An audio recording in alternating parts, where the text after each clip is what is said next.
Mesdames et messieurs, bonjour et bienvenue à votre émission Caribou Environnement. Caribou Environnement se pose la question de savoir aujourd'hui pourquoi l'inégalité au sein des populations. Est-ce qu'il y a une cohabitation entre les Bantous et les peuples autochtones? Sur ce plateau, nous recevons Patrick Saïdi, qui est le chargé du programme de planification avec les relations extérieures au sein de la dynamique des groupes de peuples autochtones au niveau de la République démocratique du Congo. Bonjour Patrick. Bonjour Maman Néné. Vous êtes ceux qui travaillent sur les questions des peuples autochtones au niveau de la République démocratique du Congo. Existe-t-il vraiment des inégalités au sein de cette population? Bien sûr, il en existe les inégalités entre les peuples autochtones pygmées pour un peu plus de clarification, ainsi que la communauté bantou, vivant tous à côté ou aux environs des forêts. Et qu'est-ce qu'il faut faire pour pallier à ces problèmes? Il y a des mécanismes qu'on a mis en place pour pallier à ces problèmes ou les défis auxquels font face les peuples autochtones pygmées. Ces inégalités, au fait, justifient même l'existence de ces grands réseaux qui regroupent à son sein plusieurs organisations autochtones à travers les pays. Et ces inégalités sont caractérisées à travers une forte discrimination à l'endroit des peuples autochtones, une forte marginalisation de ces groupes au niveau local. Et cette marginalisation se voit à travers plusieurs faits, notamment que ce soit au niveau de la scolarisation où les peuples autochtones n'ont pas accès à l'éducation suite à leur mode de vie, suite à leur appartenance ethnique et suite à leur attachement à la forêt. Que ce soit même au niveau d'accès aux ressources, au niveau de la vie politique de notre pays. Donc ça se voit vraiment à plusieurs niveaux et tout le monde le sait dans notre pays que les peuples autochtones pygmées est le groupe le plus dominé et le plus reculé de tous les groupes ethniques qu'on trouve dans notre pays. Et le travail qu'on est en train de faire dans notre réseau, c'est bien sûr faire un plaidoyer au niveau national auprès des acteurs politico-administratifs pour prendre en compte ces peuples autochtones pygmées qui font partie de la population congolaise, mais aussi mettre en place des mesures d'application positives en termes de lois, en termes de dispositions légales, pour la prise en compte juridique aussi de ces groupes les plus marginalisés de notre pays. Les peuples autochtones, je pense qu'ils sont congolais comme tout autre Congolais. Ils sont garantis aussi par la Constitution. Donc à ce niveau-là, moi je pense qu'il y a un problème, par exemple, de les sensibiliser pour qu'ils prennent quand même en compte leurs droits et ils s'approprient. Je ne trouve pas que cet exercice, vous pouvez plus le faire dans le cadre de la sensibilisation, du renforcement des capacités? Oui, je suis d'accord avec vous, Madame Néné, sur ce point. On ne dit pas que notre constitution de la République prône l'exclusion. Et là, nous parlons bien sûr des droits fondamentaux qui sont reconnus à tous les Congolais. Mais le problème se pose, c'est au niveau de la mise en œuvre de cette loi nationale qui est la Constitution, où nous trouvons des disparités en termes d'application. Où vous arrivez au niveau le plus local possible, les peuples autochtones ne se reconnaissent pas au fait à travers toutes ces lois qui sont mises en place.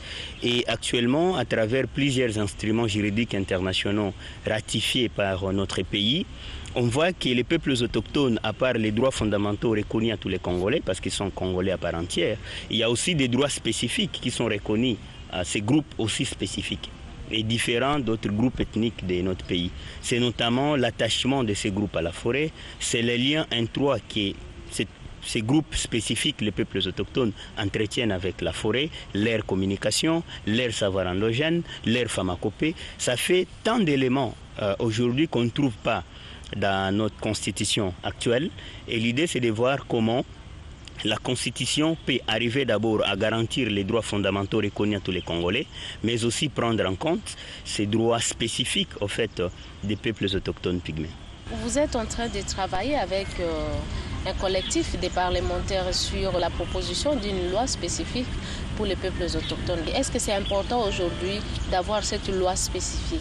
Oui, donc nous ne considérons pas cette loi qui peut être mise en place comme un résultat majeur par rapport à la situation des peuples autochtones pygmées.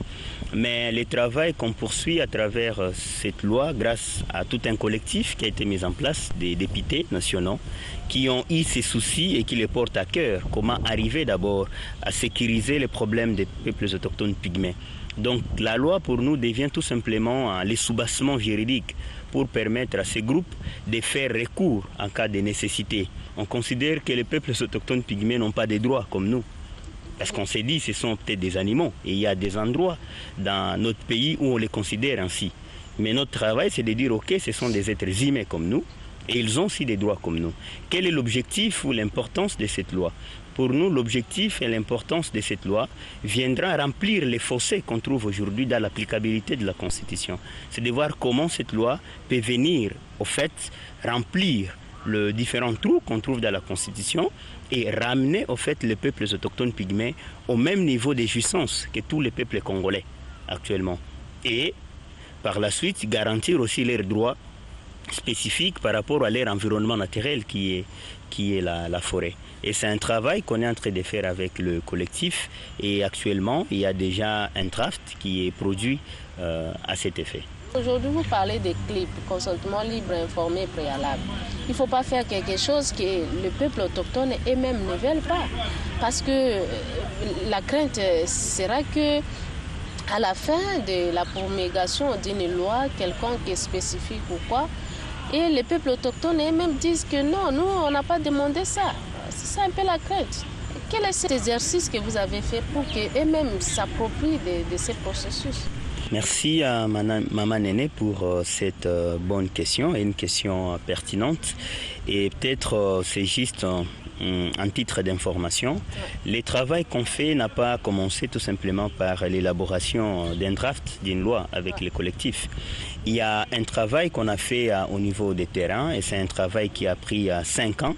C'est un travail de recherche, c'est un travail d'étude et d'enquête au fait qu'on a fait auprès des communautés autochtones.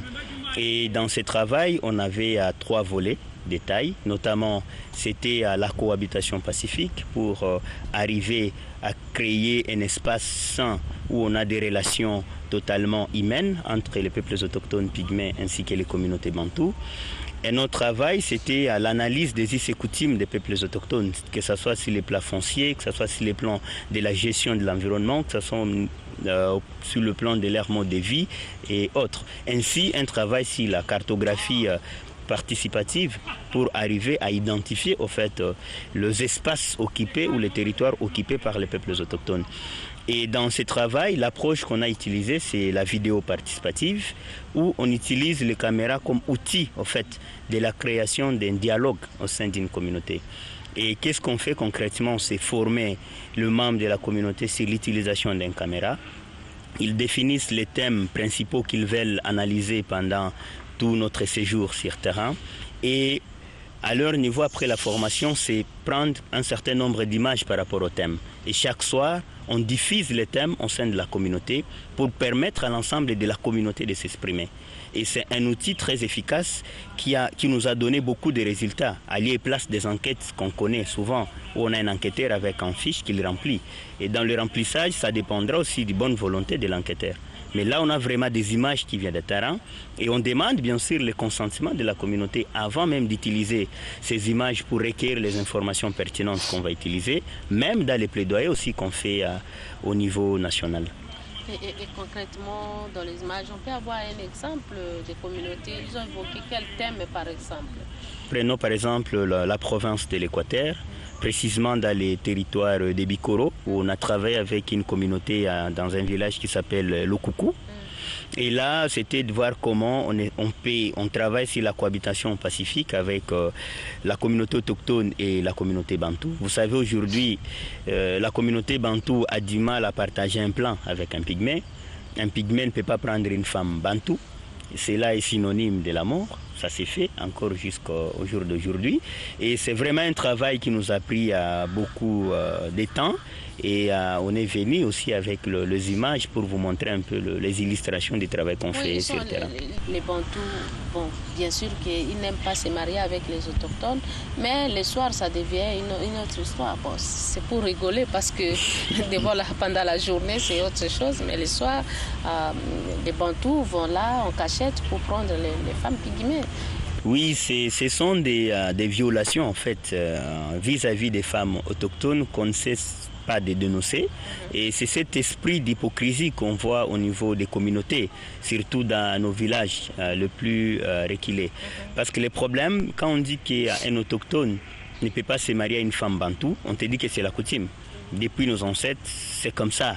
On ne peut pas faire le contraire. Mais ce qui est surprenant, comme vous l'avez dit, madame, c'est le fait qu'on voit des hommes bantous qui courtisent en fait les femmes autochtones dans la forêt. Et c'est là, il y a aussi des causes à cela. La première cause, c'est le fait qu'on dit que si, permettez-moi le terme, si on fait par exemple des relations avec une femme pygmée et qu'on souffre du dos, on peut trouver la guérison. Et il n'y a pas longtemps, on a fait une enquête au Bandundu où on te dit si tu es athée dissident et que tu fais des relations avec une femme pygmée, tu peux aussi trouver la guérison. Mais tu vois que ce sont des éléments de violation graves. Et la façon de vivre des peuples autochtones, ils ont ce qu'ils appellent la propriété collective, où ils mènent une vie communautaire. Et imagine-toi, dans une telle société, à quelle vitesse peut se propager le sida. Donc c'est carrément un système d'extermination, que ce soit des femmes, hommes et jeunes pygmées. Mesdames et messieurs, nous sommes en train de parler bien sûr des questions d'inégalité au sein des populations autochtones de la République démocratique du Congo. Vous allez suivre maintenant cet élément tourné par nos amis de la dynamique des groupes des peuples autochtones.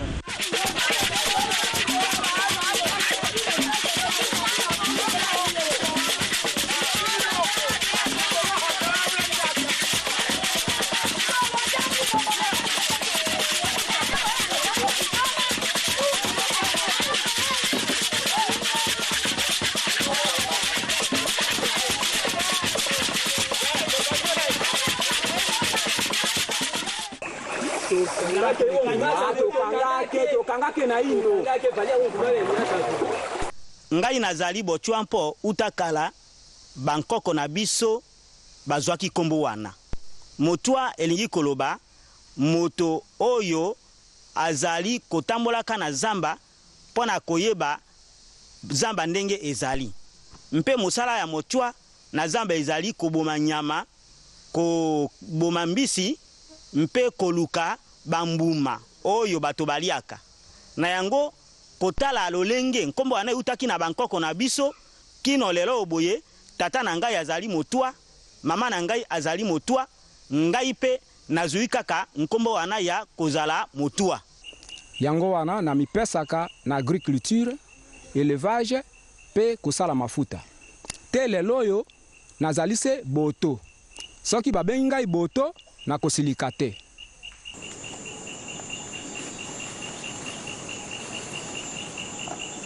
Batwa na baoto tango bayaki. Batwa babandaki kokoma liboso na problème etali jamba. C'est ça non? Batwa bakomaki liboso pona koluka zamba. Pona koluka zamba. Batwa ba précipité bakomi liboso. Bon, donc batwa wana oyo zali koloba na libota ya nsamide bosomba bankoko na bino basomba ki bango kosomba. Basomba ki bango na nini na mbongo na eloko. Na mbongo te, c'est-à-dire na tango esclavagisme ba dui moko na bango ayendeli kukumbaka mwana. Tango badwaki ewa badui quelque part na botale kuna badui mosika bakangiye olie ke baboma ebali aye baye koboko la ebisi ye non mwana oya botami awa esengeli na yo kosimbaka ye lokola bébé.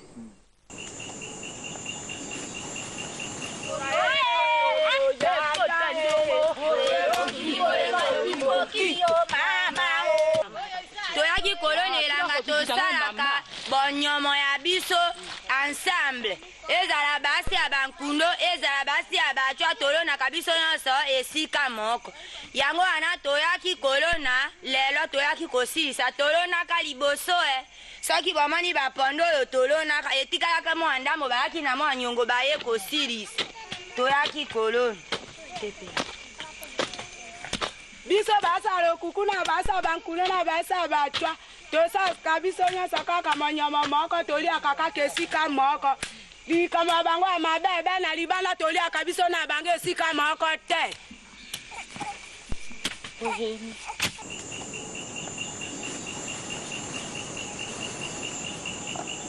Parce que bonkoko sika makama bonkoko tolongoli yango tozali koluka développement po to développer mboka biso moko tozala bomoko mpo na sukisa na yo eske ndeko ya boto lokola mwanka mazali wana aliaka biloko oyo mwasi na yo botwa alambi aliaka yango te mpo na nini namoni ke amoni to pe mwasi na ngai azali na salite azali mbindo naibi eloko nini ye amoni ke ali eloko na mwasi na ngai te mpo na sukisa na yo pesa likanisi na nsuka na ndenge na yo uzali kokanisa nini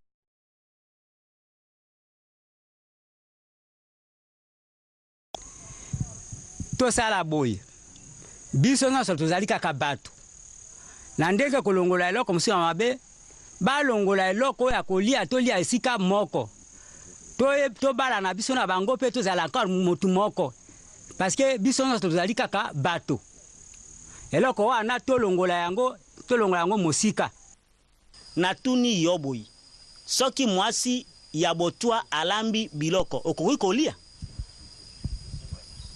mbeto inkanga nakanisi nazongiseli yo eyano wana uta nkoko na ngai atikaki ngai namonaki likambo wana esalemi te ngai mpe nyonso oyo bankoko basalaki nakoki mpe kosala te eloko nayebi soki olingi esalema ezali teke likambo oyo ekoya kosalema kaka ngai na yo awa na lokuku biso mibale tozali bana mike soki olingi likambo wana esila ezali likambo ya sektere ya ekonda nyonso obenga bankumu nyonso ya ekonda osangisa bango esika moko oyebisa bango tozwa mibeko mosusu tobwaka mosusu tobongisa yango soki ngai na yo tokozwa solution na makambo wana te ndakisa wana na pesi yo soki osali yango wana nde makambo oyo ya mabe tokotika oyo ya malamu tokosala yango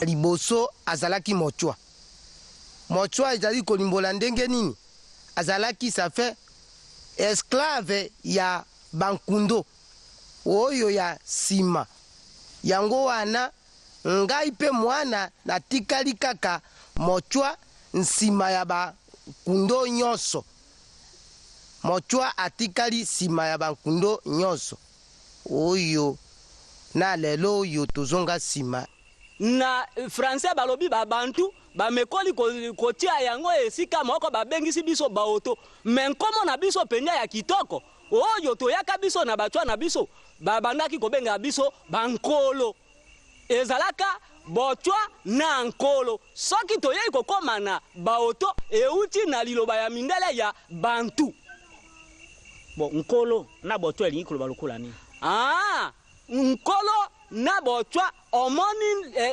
lolenge tozali biso na nzambe moto oyo abatelelaka yo oyo abongiselaka yo oyo asungaka yo oyo wana na lisosoli na bankoko na kala babandaki kobengisa yango nkolo seke moto oyo azali kobomba yo mpo na ngai botwa ezali kobanda na bankoko na biso ti lelo ndenge tozali batwa bankoko ndenge bazalaka babengaka bango baombo ti lelo babengaka biso nkombo kaka baombo na nkombo yango ya batwa ezali kolimbola soko bayebisi biso toza batwa nde bango bamonaka ondire likambo mosusu ezali na kati ya bomoi na biso me na ndenge tozali batwa batia biso elembo ya nkombo botwa ekoma na kofingama ndenge bazali kofinga biso mikolo nyonso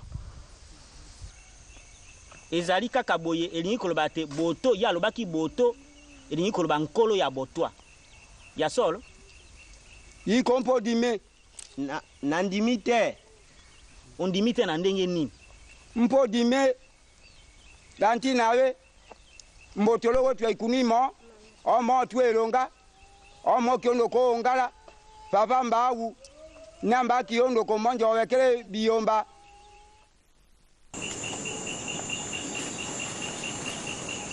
soki tobalanaka biso na bachwa te euti na biso te euti nde na bonkoko yango mpe tozali kotambolaka ngonga nyonso kaka na bonkoko nde eloko etindi tobalana te euti na bonkoko depuis bankoko na biso bachwa na baoto babalanaki te yango wana mpe tozali kotambola kaka na bonkoko me nde nayoki likambo maître mbeto asulinyaki ke bango batika koprese mpo likambo ya libala euti na bolingo soki par exemple bamisusu bazali na kati ya bambandaka bakinshasa akia kokutana nkundo na bochwa babalanaka me nde awa na bonkoko ya biso ke baprese yango na lombangu ke nkundo na bochwa babalana namoni ke ezali mwa mpasi mingi esengeli bobele bandeko na biso baoto basosola ete batuwa bazali bato lokola bango pona likambo ya libala tokoki kobalana na makasi te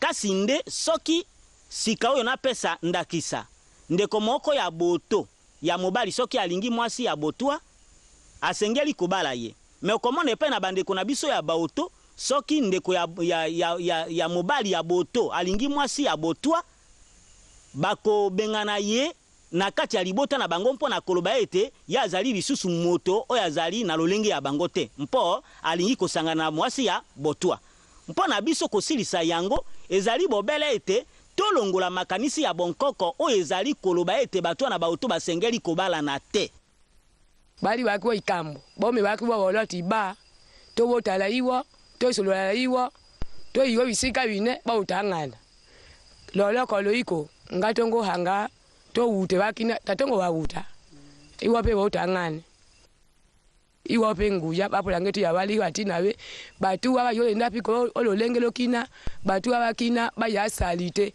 bahanga hapo to wale la minjo bosoto nenge kumatu to yakole mai oisaso imo to yakole to kole bito ko isaso iko nkuwa kontange bahapu kontange lolengela ko iko yawo tongo yawala lolenge be sike iko ngalami ngokata iko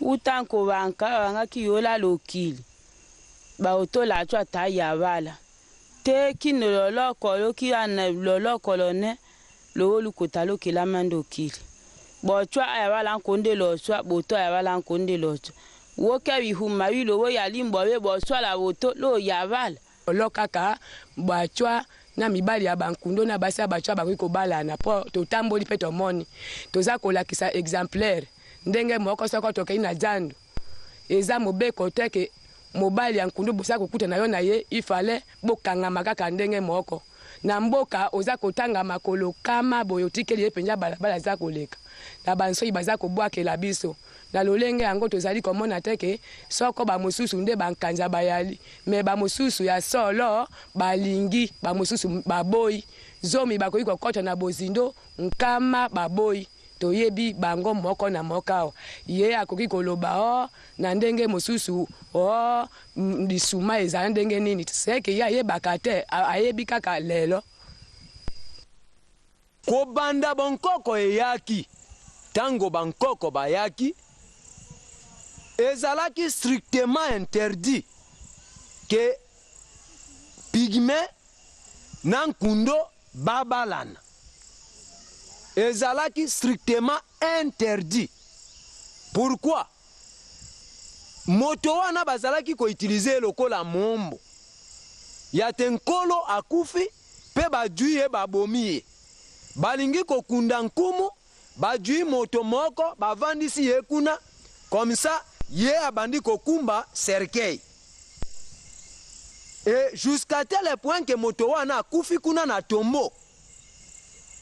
Bon, sikoyo tango vie moderne eye na yebisaki on introduction na ngai ke sikoyo terme ya bochwa, bochwa c'est moto. Bochwa ezali kofinga moto te, mais bochwa ezali nde nkombo etikali nkombo na vie moderne oyo. Pourquoi? Soki totali malamu, kobalana ezali lisusu grave te. Pourquoi soki na cité okokuta na gouvernement esimbami na bachwa, okokuta il y a des pygmées députés, il y a des pygmées pasteurs, il y a des pygmées préfets ou directeurs, il y a des pygmées enseignants. C'est-à-dire modernisation et la kisibiso ke changement de vie est déjà ezali. Evandeli pe na bango na bankolo na bango kombo ba auto ezali kaka mabe. Namoni likamakasi ezali na kati penya mingi. Ezali trop. Entre batwa ba auto nga naza moto na bai na batwa baza kolamba biloko bango naza kolia. Naza kobenga basi na bango toza kotambula, toza kolala na bandako. Osokange? Nakolanda malamu papa loba. Mais entre bato na bango wana na bango baza na boyoka na likambo na te. Oyo nga na moni liboso ikamba mpasi ya liboso entre bato ya bato balingana te, babala na kate. Toyebi peti na te. Et pa na biso na mboka na ngai kombo moto. Moto azali te, moto azali te. Ata kisasa, ata mbandaka, ata biko. Kaka na lokuku ese na ikomona eloko ya mabe awa. Bon, okanisi boni mpo evandeli ezala malamu. Tokoki kosilisa pasi yango ndenge nini? Tokosilisa mpasi biso na bango be toza place moko.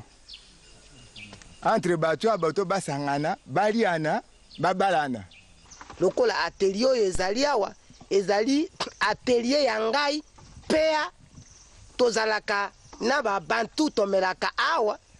Bon, balambaka pe awa.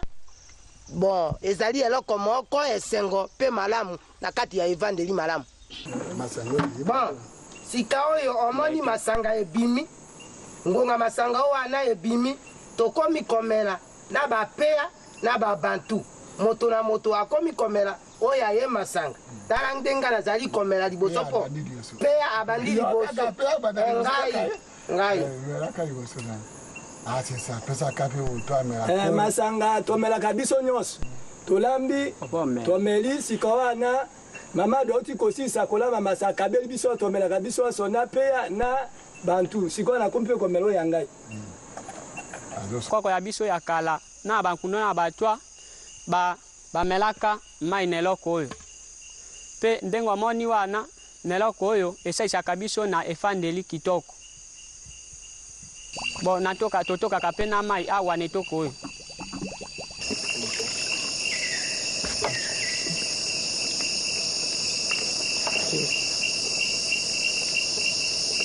Wana kola kitafandeli malamu omoni oyo pea na ngai uti kotoka mai pe apesi ngai bantu pe naza komela.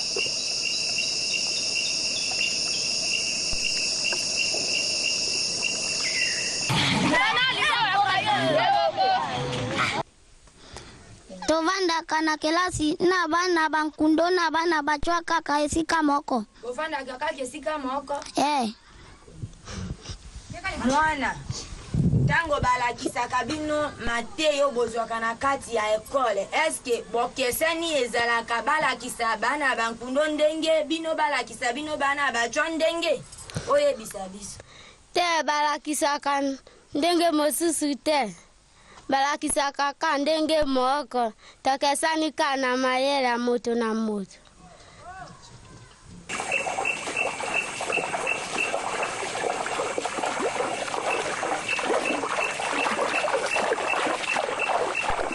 Patrick, vous-même, vous étiez aussi sur le terrain et vous avez entendu les déclarations des peuples autochtones, mais aussi des communautés locales. Après cet exercice, est-ce qu'il y a eu un changement ou il y a un résultat quand même? Oui, après cet exercice, il y a eu un changement immédiat, je peux dire, parce que la plupart des projets qu'on fait, le résultat c'est à long terme, parce que les changements ne peuvent pas s'opérer à moyen terme ou en court terme. Mais l'unique chose, c'était le fait qu'il y a des informations, il y a des choses qui ne pouvaient pas se dire publiquement. Mais grâce à cette approche de la vidéo participative, on a su relever ce qui ne pouvait pas se dire publiquement. Ça, c'était un élément. Et d'aider à la fin, il y avait un certain nombre des participants dans cette activité qui estimaient que ces genres de dialogue, normalement, devraient réunir même tous les chefs coutumiers du secteur des Ekonda. Parce que comme on dit que la plupart de ces éléments sont gardés ou se retrouvent dans la coutume, et nous on appelle ça les éléments rétrogrades même, négatifs de la coutume, qui n'ont même pas été laissés par nos ancêtres, mais auxquels on habille avec la coutume. Maintenant l'idée c'est de voir avec tous les chefs coutumiers qui sont en place, comment on mène ce genre de réflexion à un niveau pour arriver quand même à trouver des actions ou des actes qui correspondent à la coutume qui nous ont été légués par nos ancêtres et qui favorisent une cohabitation pacifique entre les êtres, parce que les peuples autochtones pygmées sont des êtres. Je continue à insister sur la sensibilisation qui est un élément très important. Est-ce qu'il y a des activités quand même de sensibilisation pour d'autres parties prenantes? Parce que les peuples autochtones, ce n'est pas eux-mêmes qui vont se réveiller comme ça et dire que non, nous voulons un changement, mais les communautés qui vivent à côté d'eux. Quelles sont les activités prévues? Oui, il y a des activités, plusieurs activités de sensibilisation, parce que déjà dans la consultation, il y a l'aspect de la sensibilisation, même si nous ne parlons pas de la sensibilisation complète, en fait. Mais il y a déjà la sensibilisation que nous faisons. Même la loi, si le pays arrivait à prendre une décision comme nos amis d'en face, Congo-Brazzaville, l'ont fait, ils ont déjà une loi nationale pour la protection des peuples autochtones. Si nous prenons la Centrafrique, ils ont ratifié la convention numéro 69 de l'OIT sur... Notre pays n'a pas encore ratifié et c'est aussi un titre d'information. Il y a un travail et un suivi qu'on fait de près auprès du ministère du Travail et de la Prévention sociale, parce que son Excellence, Monsieur le ministre, a été sensibilisé pour cette question à Genève, lors de son passage là-bas, et on a eu des échos que le ministère du Travail et de la Prévention sociale veut prendre même le leadership pour amener notre pays vers la ratification de cette convention. Et pour revenir sur ta question par rapport à la sensibilisation, nous sommes conscients que les peuples autochtones doivent prendre leur avenir à main. Et pour les aider à prendre leur avenir à main, c'est pourquoi nous voulons mettre en place des outils juridiques sur lesquels doit être basé leur argumentaire vis-à-vis de la population dominante qui est bantou. On a suivi même ça dans les déclarations où on enterrait les ancêtres avec un autochtone pygmée. Et quand on enterre un ancêtre avec un autochtone pygmée, imaginez-vous le niveau de la stigmatisation qu'auront ces peuples. Parce que longtemps, ils ont été déconsidérés de la société. Et l'émergence n'est pas une chose facile, c'est un grand travail. Donc en amont, il y a ce travail de sensibilisation, mais aussi en aval, il y a ce travail sur la mise en place des outils juridiques qui doivent permettre à ces peuples de défendre leurs droits et de prendre à main leur avenir.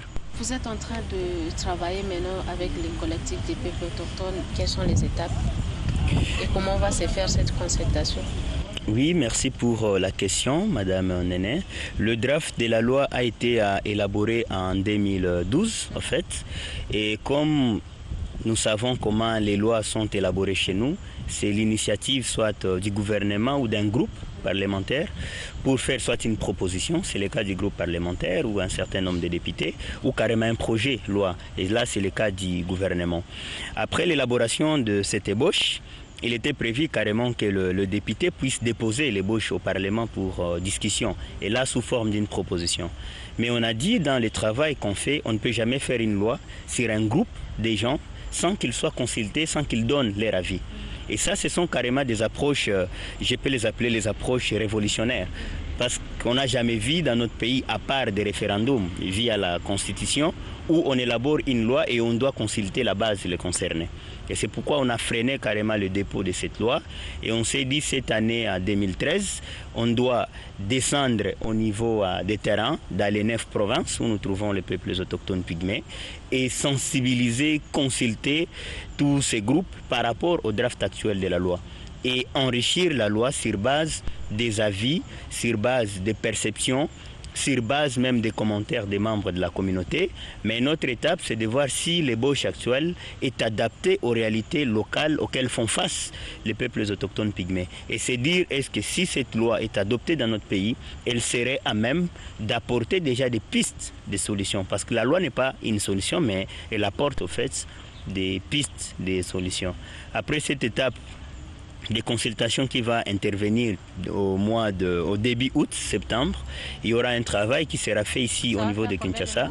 Donc ça nous prendra au total 3 mois parce qu'il s'agit de 9 provinces et on va faire en des vacations. Donc on consulte 5 provinces pour le premier palier et par la suite on consulte les 4 provinces restantes. Concrètement, comment il y aura la formation des experts pour faire la descente sur le terrain, pour faire ce travail, ou c'est vous-même? Non, donc ce qu'on va faire au mois de juillet, il y a une grande formation qu'on va réaliser ici au niveau de Kinshasa. Et cette formation va réunir tout le collectif, tous les membres du collectif. Donc là, je parle carrément de parlementaires, en fait. Ça va réunir un certain nombre de ministères, donc il y aura des délégués des ministères qui vont prendre part, il y aura le corps journaliste qui va prendre part, il y aura d'autres organisations sœurs qui ne sont pas la DGPA et de la société civile qui vont prendre part dans ces consultations. Et là, on est même en pourparlers avec la présidence pour voir si possible qu'eux aussi puissent prendre part dans ces consultations qui vont se faire au niveau national. Et l'objectif de l'implication de tous ces acteurs dans ces consultations, notamment pour le parlementaire, on s'est dit, si la loi arrive au niveau du Parlement et qu'il y ait débat sur cette loi, c'est mieux que leurs arguments soient basés sur les réalités qu'ils ont vues, mais pas sur les écrits qu'on trouve dans nos bibliothèques et dans nos bureaux, qu'ils voient eux-mêmes la situation que traverse cette communauté et qu'ils soient à même de justifier la nécessité de cette loi au niveau du Parlement. S'agissant de la présidence, c'est aussi qu'ils voient les réalités, parce que nous savons dans notre pays, c'est le chef de l'État qui promulgue une loi. Et à travers ces réalités, ça peut aussi les pousser à prendre cette initiative à bras-le-corps pour la promulgation de cette loi. Pour le ministère et les corps des journalistes, pour vous, c'est relayer vraiment les messages dans les ondes. Et pour le ministère, c'est nous aider avec les tests d'application à venir, une fois la loi est promulguée par le chef de l'État. Parce que sa mise en œuvre nécessitera des mesures ou des tests d'application pour avoir des impacts un peu plus positifs au niveau du terrain. À quand le dépôt de cette loi? Nous pensons déposer cette loi au Parlement au mois de décembre parce que lundi de la semaine qui arrive, donc c'est lundi déjà, on aura un atelier de l'évaluation en fait, du fonctionnement du collectif et arriver à lever une option par rapport au dépôt de la loi. Est-ce que cette loi doit passer par le gouvernement comme un projet de loi pour être déposé au Parlement ou carrément c'est les membres du collectif qui vont la déposer au niveau du Parlement sous forme d'une proposition. Dès qu'on lève l'option lundi, on entame la phase de consultation. Nous estimons que d'ici fin décembre, on va déposer cette loi au Parlement. Et peut-être en titre d'information, à part la loi, nous avons des activités connexes qui accompagnent cette loi.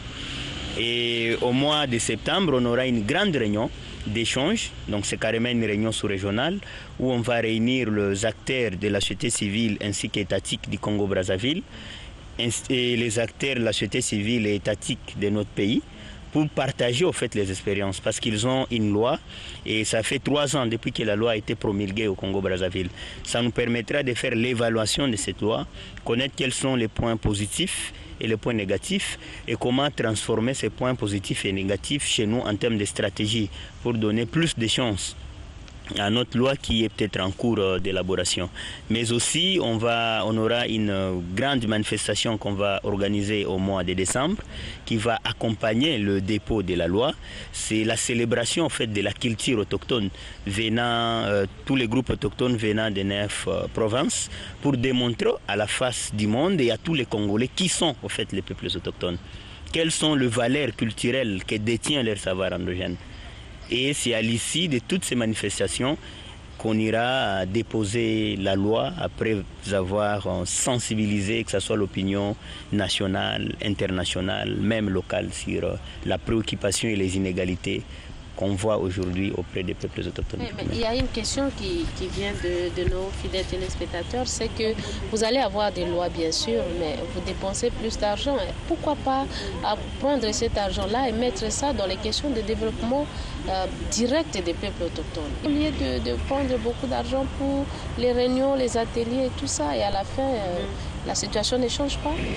Oui, je suis d'accord avec vous, Maman Néné, et merci aux téléspectateurs pour cette question pertinente. Ce n'est pas qu'on ne prend pas en compte l'aspect du développement et de la promotion des peuples autochtones pygmées. Mais ce qu'on est en train de faire à travers cette initiative, c'est comment mettre en place un cadre légal qui doit accompagner ce développement. Parce que tu vois, en termes de développement et quand on met en place des actions, dans notre organisation, on fait toujours la différence entre les actions d'urgence et les actions pérennes. Parce que les actions d'urgence, c'est pour répondre à un problème. Et là, c'est peut-être tout ce qu'on voit quand il y a des guerres, il y a des déplacés de guerre. Par exemple, quand il y a eu l'éruption volcanique à Goman, il y avait des nécessités de prendre en charge les sinistrés. Et là, on a tout simplement des actions d'urgence. Mais l'idée avec les peuples autochtones pygmées, c'est de voir comment on les intègre dans la vie sociale congolaise. Et là, nous parlons de l'intégration responsable et choisie, qui doit être différente de l'assimilation forcée de ces groupes. Donc, via cette initiative de la loi qui va nous mettre en place un cadre, parce que dans la loi, on dirait bien sûr que les peuples autochtones pygmées ont besoin d'un développement. Et là, ça nous amène à réfléchir sur des programmes à mettre en place, mais qui ont un cadre. Vous l'avez déjà, parce que vous avez produit tout un document avec la Banque mondiale sur le développement des peuples autochtones qui n'est pas mis en application. Pourquoi pas orienter les fonds pour la mise en exécution de ces documents que vous avez produits? Oui, donc vous verrez que la réponse devient facile à ce moment-là, parce que la stratégie auquel vous faites allusion, madame, elle date depuis 2008, en fait. Mais nous avons aussi un problème par rapport au champ d'action et aux zones d'implémentation de cette stratégie. Parce qu'on parle de la construction des écoles pour les peuples autochtones pygmées et qu'on arrive au niveau local, les espaces ne sont pas reconnus à ces groupes-là qui construisent l'école où? Parce qu'on dit qu'ils sont les premiers habitants de la République démocratique du Congo. Et nos forêts leur appartiennent. Le code forestier prévoit les espaces traditionnellement pour les communautés. Que ce soit local, que ce soit autochtone. Oui, mais il prévoit cela pour toutes les communautés, ça c'est sûr, on les retrouve dans notre code forestier. C'est toujours les communautés elles-mêmes qui ont mis en place ces systèmes d'esclavagisme moderne, si tu veux que j'emploie ce terme, où nous rentrons carrément à l'époque féodale. On avait des maîtres et des sujets. Comment arriver dans un village et prétendre que tu vas construire une école pour un sujet, pour un esclave, sans avoir l'aval de son maître. Et quand on met ces écoles en place, ces écoles sont occupées et dominées à 100% par les communautés bantoues. Parce que c'est un qui détient la force. C'est pourquoi la loi nous permettra de créer cet équilibre. La loi permettra à ce que les droits, nos droits fondamentaux soient aussi reconnus aux peuples autochtones, de fait. Et là, ça nous donnerait un cadre idéal, propice, pour mettre en place des activités de développement avec impact positif sur la vie des peuples autochtones. Carib Environnement va suivre bien sûr ce que vous êtes en train de faire sur la question des consultations. Nous allons voir si effectivement vous êtes en train de faire la consultation et qu'est-ce qui va changer et comment est-ce que cette question de loi sera prise bien sûr par les peuples autochtones. Et merci pour avoir répondu à l'émission Carib Environnement. Fidèles téléspectateurs, nous avons bien sûr parlé de la cohabitation pacifique entre les peuples autochtones et les communautés locales, les communautés qu'on appelle Bantou au niveau de la République démocratique du Congo. Restez branchés sur les antennes de la radio-télévision nationale congolaise. Au revoir.